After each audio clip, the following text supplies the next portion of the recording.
Alors, mes chers amis, nous allons poursuivre l'étude des lois relatives au Kaddish et j'espère qu'on va pouvoir finir aujourd'hui cette étude. Lorsque les enfants récitent le Kaddish, c'est bien qu'ils récitent le Kaddish à voix haute, de sorte à ce que toutes les personnes puissent entendre ce Kaddish. Si ensuite d'autres personnes couvrent la voix des enfants, parce qu'on a dit que ce Kaddish-là, on pouvait le réciter à plusieurs en même temps, alors c'est déjà plus notre problème. Mais au moins qu'on essaye a priori de le réciter à voix haute, de sorte à ce que tout le monde puisse bien entendre. Il y a des endroits dans lesquels on a la coutume que le lundi et le jeudi, une fois que la troisième personne est montée à la Torah, à ce moment-là, elle récite le Kaddish.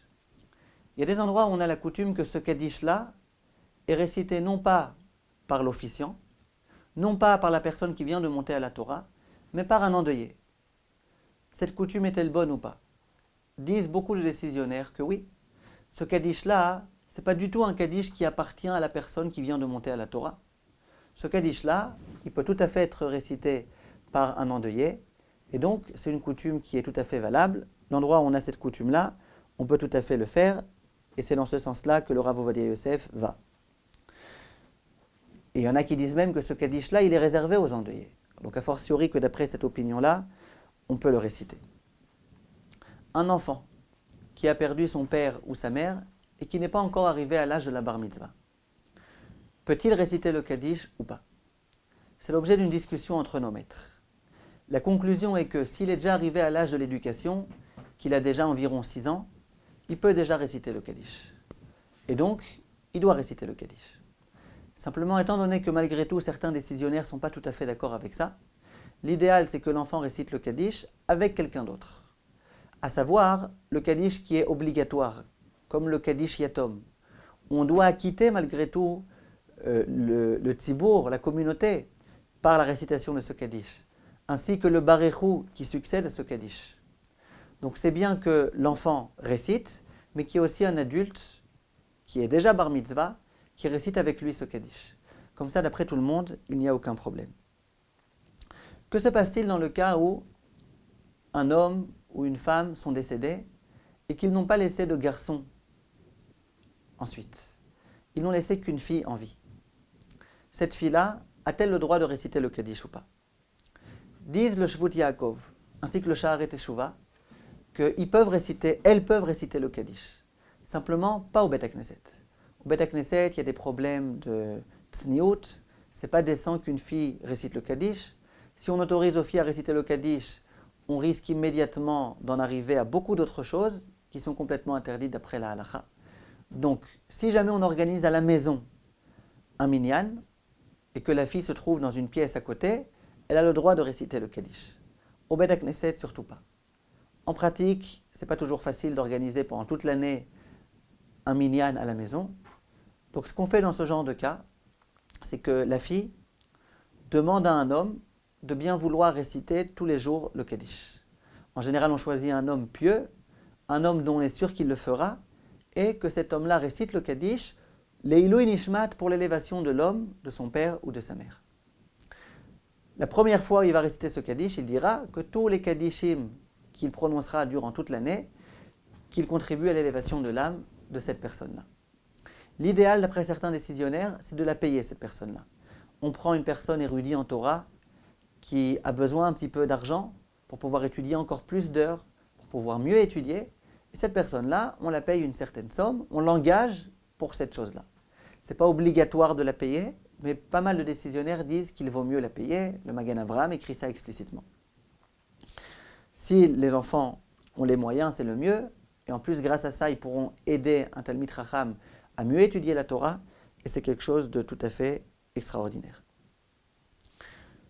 Le Mahavar Yabok, ainsi que le Rav Ovadia Yosef et le Elia Rabbah disent qu'un petit enfant peut réciter aussi le Kaddish pour son grand-père ou pour sa grand-mère. Pourquoi? On a un principe que Bene Banim Arehem Kebanim. Ça veut dire les petits-enfants, d'une certaine façon, on les considère comme étant les enfants. Donc de la même façon que l'enfant peut, en récitant le Kaddish, contribuer à l'élévation de l'âme de son père, de la même façon, il peut contribuer à l'élévation de l'âme de son grand-père. En dehors du fait qu'il y a une obligation d'honorer aussi ses grands-parents. Donc, le petit enfant, le petit-fils, peut tout à fait réciter le Kaddish pour l'élévation de l'âme de son grand-père ou de sa grand-mère. Lorsque des parents ont perdu leur enfant, est-ce que les parents doivent réciter le Kaddish pour l'élévation de l'âme de leur enfant ou pas? Disons que cet enfant n'a pas encore eu lui-même d'enfant qui vont pouvoir réciter le Kaddish pour lui. Est-ce qu'on va dire aux parents, alors à vous de réciter le Kaddish ou pas? Dans une Gemara, on voit que s'il est vrai que Bera Mezake Abba, c'est-à-dire que le fils a le pouvoir d'ajouter du mérite à son père, c'est unilatéral. Dans le sens inverse, le père n'a pas la possibilité d'ajouter des mérites à son fils. Simplement, les décisionnaires écrivent que ça c'est dans un cas très particulier. C'est dans le cas par exemple de David et de Avshalom. David, durant une longue période de sa vie, son fils était rebelle. Son fils n'honorait pas du tout son père. Pire que ça, il cherchait vraiment son mal. Il voulait sa peau. Or, dans une telle situation, où le fils méprisait son père, là on dit que le père n'a pas la possibilité de dire le Kaddish pour son fils. Par contre, dans la mesure où il y avait des relations normales et saines entre le père et son fils, le père peut contribuer à l'élévation de l'âme de son fils. Et donc dans ce cas-là, le père récitera le Kaddish pour l'élévation de l'âme de son fils. Et les décisionnaires disent que c'est beaucoup mieux plutôt qu'une autre personne récite le Kaddish. On a dit, n'importe quelle personne peut réciter le Kaddish pour une personne défunte. Simplement le fils pour son père, c'est énormément plus bienfaisant. Et bien disent les décisionnaires pareil. Le père qui récite le Kaddish pour son fils, c'est bien meilleur plutôt qu'une autre personne qui réciterait le Kaddish pour ce fils-là qui est décédé. Le Rav Pe'alim, le Ben Ishraï écrit cela. Le Betzalel Chochma lui aussi écrit cette chose-là.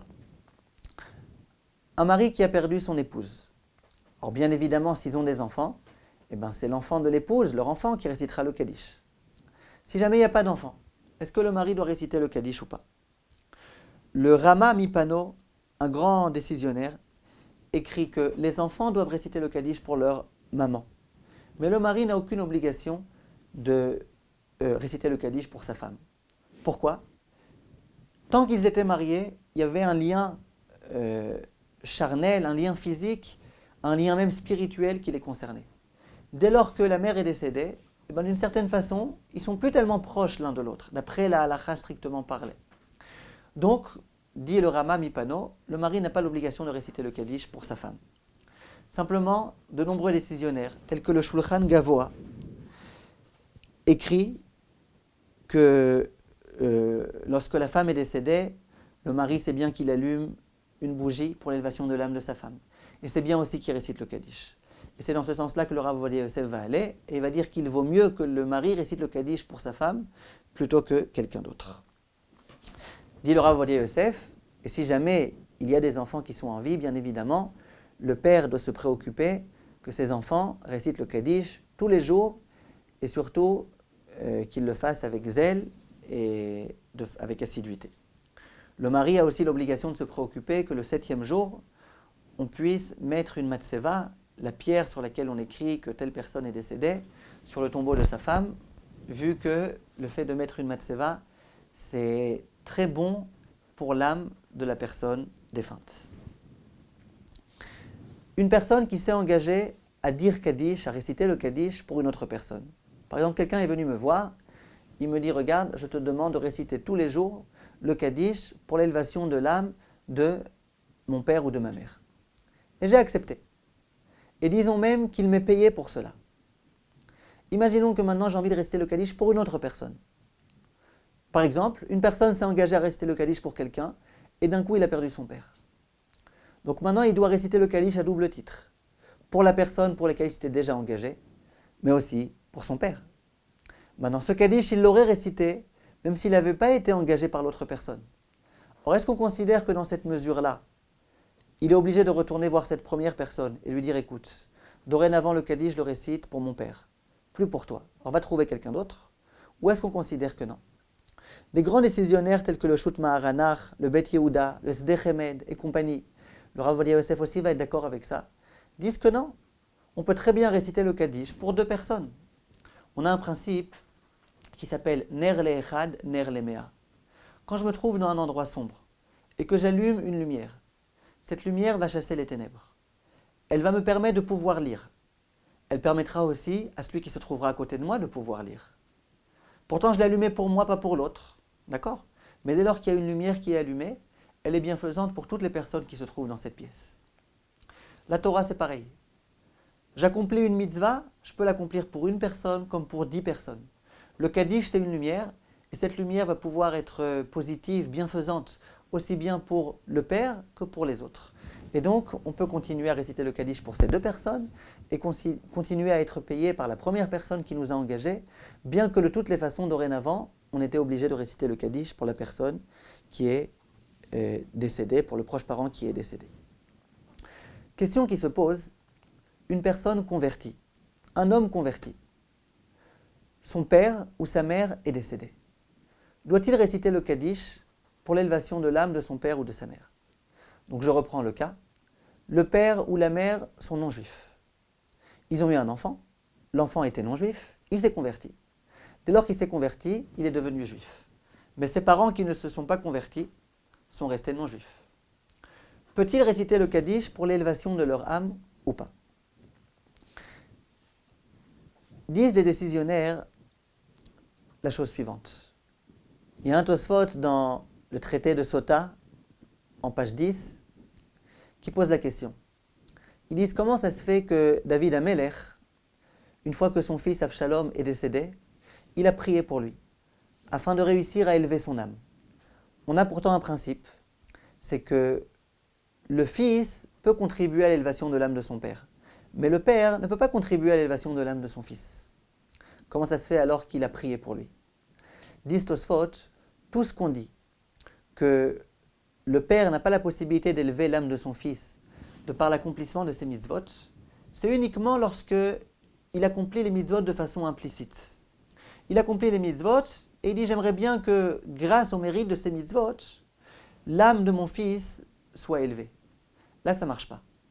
Mais si jamais, dit Tosfot, le père prie explicitement pour son fils, qu'il invoque la miséricorde divine, et qu'il dit à Hachem « Écoute Hachem, je te demande d'élever l'âme de mon fils », par le biais de la prière, ça peut fonctionner. De là disent les décisionnaires que, dans ce cas précis, le fils qui est juif peut tout à fait élever l'âme de son père.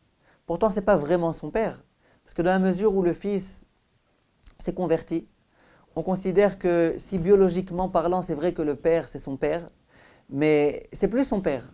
On dit que quelqu'un qui vient de se convertir, c'est comme une nouvelle créature. Donc, c'est plus vraiment son père. Disent les décisionnaires, oui, mais si on prie pour eux, si on récite le Kaddish pour eux, si on implore à Kadosh Baruch Hu et qu'on lui demande d'élever l'âme de ces parents-là, qui sont non-juifs, peu importe, ça peut fonctionner.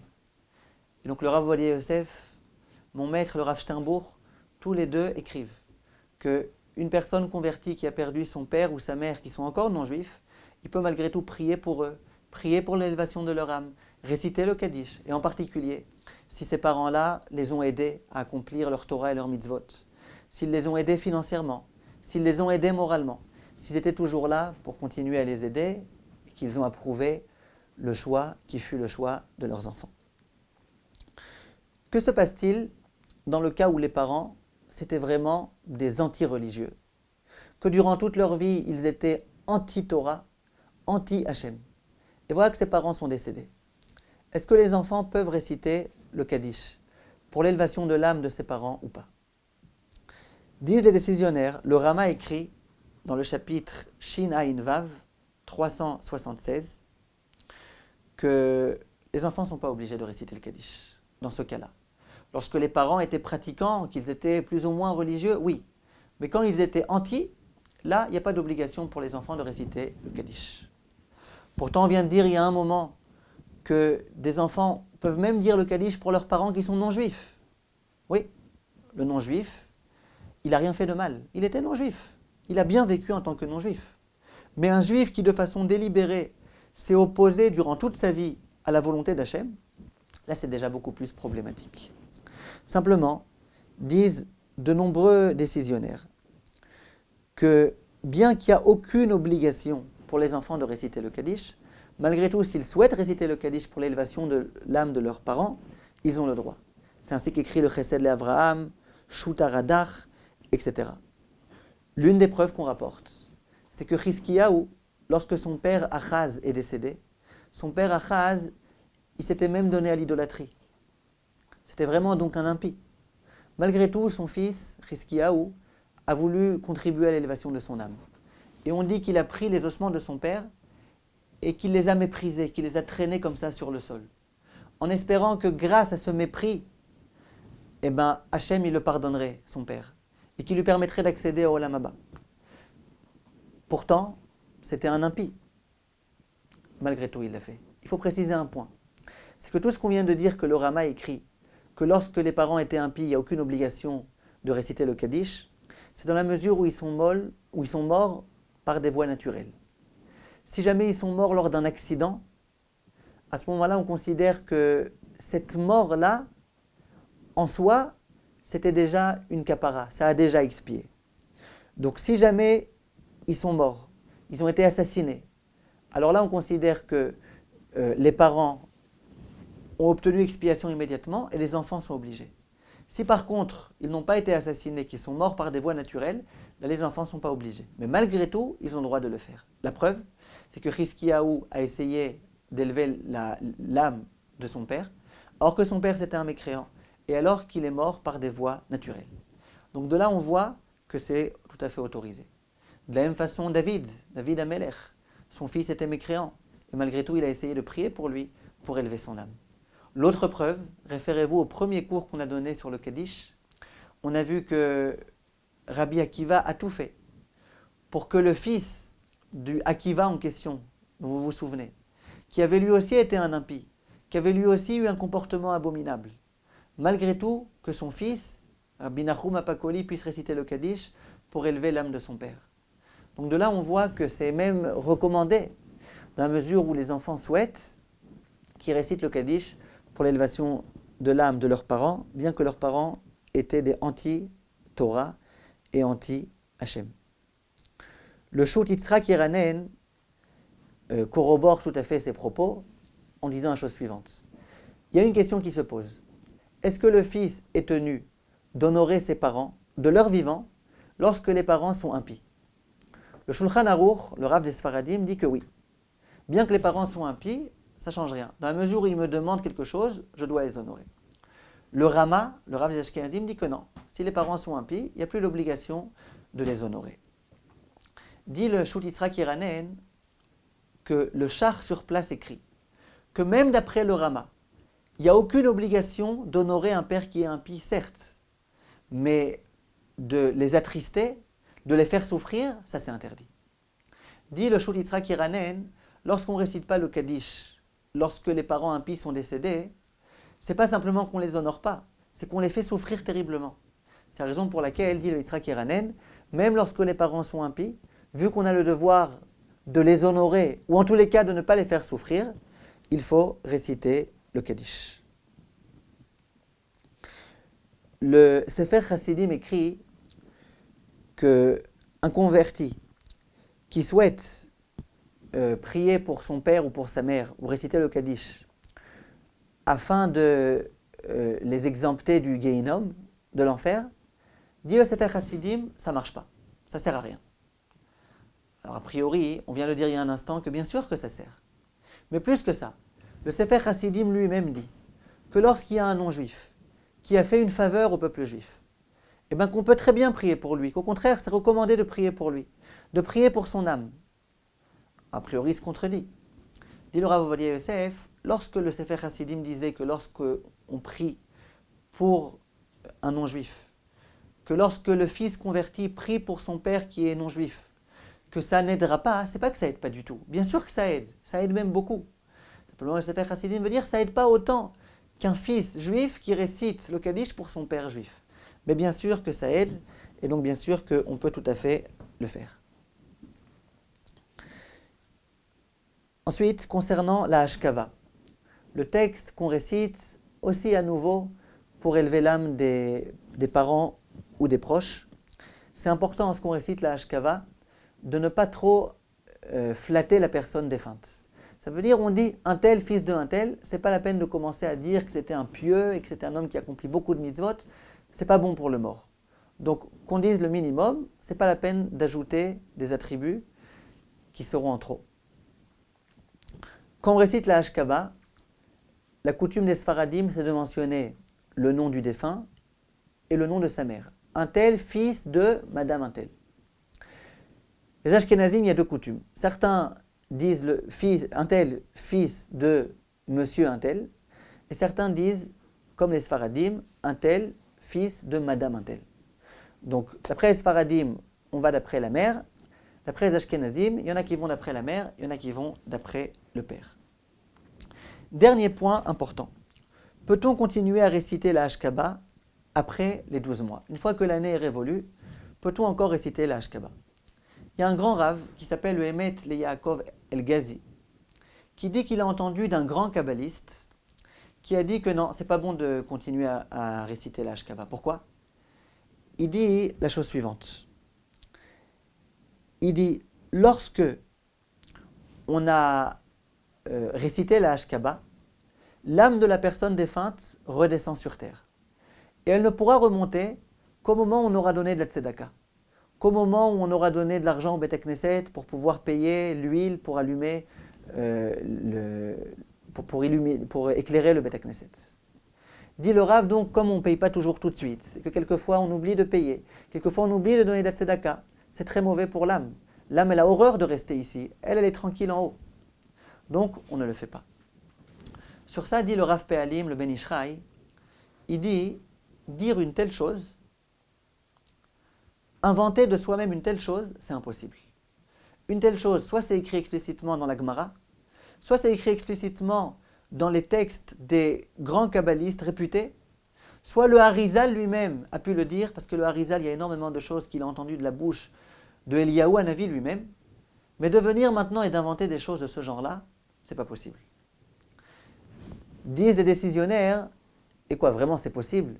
Parce qu'ici on mentionne une petite Hashkaba, c'est possible que vraiment on ait la possibilité de prendre l'âme de la personne et de la ramener ici. En dehors de ça, le Shabbat, on a la coutume de réciter des Hashkabot, même pendant l'année. Alors quoi? L'âme elle va descendre, et elle va attendre Motzei Shabbat, ou dimanche, qu'on ait payé ce qu'on s'est engagé à payer pour qu'elle remonte.